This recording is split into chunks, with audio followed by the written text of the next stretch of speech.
அண்ணா பல்கலைக்கழகத்தில் நடந்த அந்த பாலியல், அதாவது அதெல்லாம் வந்துட்டு என்ன சொல்கிறதுன்னு தெரியல, அவ்வளவு கொடுமை அது. அப்போ இந்த விஷயம் 24ஆம் தேதி நடக்குது. பொண்ணு இரவு போய் கம்ப்ளைண்ட் கொடுக்குறாங்க.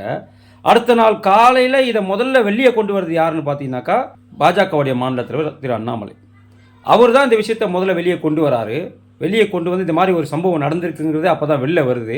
அவர் பத்திரிகையாளர் சந்திப்புக்கு அப்புறம் தான் வெளியே வருது.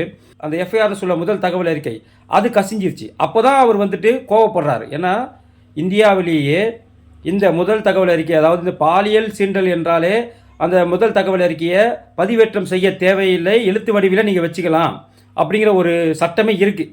அது இருக்குது தெரிஞ்சும் இவங்க பதிவேற்றம் செய்ததுனால அது கசிந்து இன்றைக்கி அந்த பெண்ணுடைய குடும்பமே நடுத்தருக்கு வந்து நின்னது எல்லாருக்குமே தெரியும்.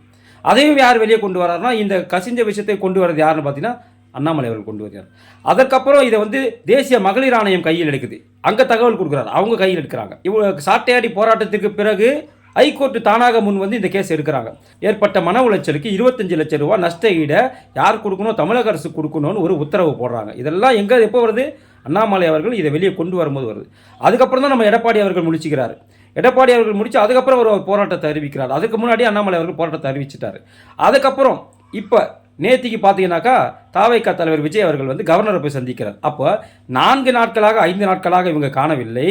ஆனால் இவங்க வந்திருக்கிறாங்க, வரவேற்கத்தக்கது. பெண்ணிற்காக, ஒரு பாதிக்கப்பட்ட பெண்ணிற்காக எந்த கட்சிக்காரங்க வந்து போராடலாம், தப்பு கிடையாது. ஆனால் யார் முதலில் வந்து இதை வெளிக்கொண்டு வந்தார்கள்னு ஒரு விஷயம் இருக்குல்ல.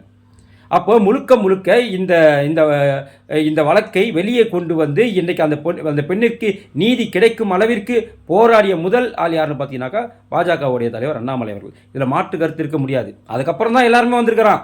ஒவ்வொருத்தரா இன்னைக்கு சீமான் அரெஸ்ட் ஆகிறார். ஏன் நீங்களாம் 4 நாளைக்கு முன்னாடி பண்ணலை? ஏன் 3 நாளைக்கு முன்னாடி பண்ணலை? ஏன்னா இதில் பெருசாகாது நீங்கள் நினச்சிங்க. ஆனால் இதை ஒரு விஷயம், இந்த விஷயம் ரொம்ப முக்கியமானது. ஏன்னா இந்த பாலியல் சீண்டல் என்பது, இந்த கற்பழிப்பு என்பது எவ்வளவு முக்கியம். அந்த பெண்ணிற்கு பாதுகாப்பு வேண்டும் என்பதற்காக கட்சியெல்லாம் பார்க்கல. அவர் தனது குடும்ப பெண்ணாக நினைத்து முதலில் அந்த விஷயத்தை கையில் எடுத்த திரு அண்ணாமலை அவர்கள் இன்றைக்கி தமிழகமே பாராட்டி கொண்டிருக்கிறது. அதுக்கப்புறம் நீங்கள்லாம் பண்ணீங்க, நாங்கள் இல்லைன்னு சொல்லலை. அது நீங்கள் பண்ணக்கூடாதுன்னு நாங்கள் சொல்லலை. எந்த பெண்ணிற்கு பாதிப்பு ஏற்பட்டாலும் அனைத்து கட்சிகளும் வேணும். ஆனால் முதலில் யார் குரல் கொடுத்து நீதி கிடைக்க செய்தார் என்பது ரொம்ப முக்கியம் இல்லை. அது நமது அண்ணாமலை அவர்களை தான் சார்.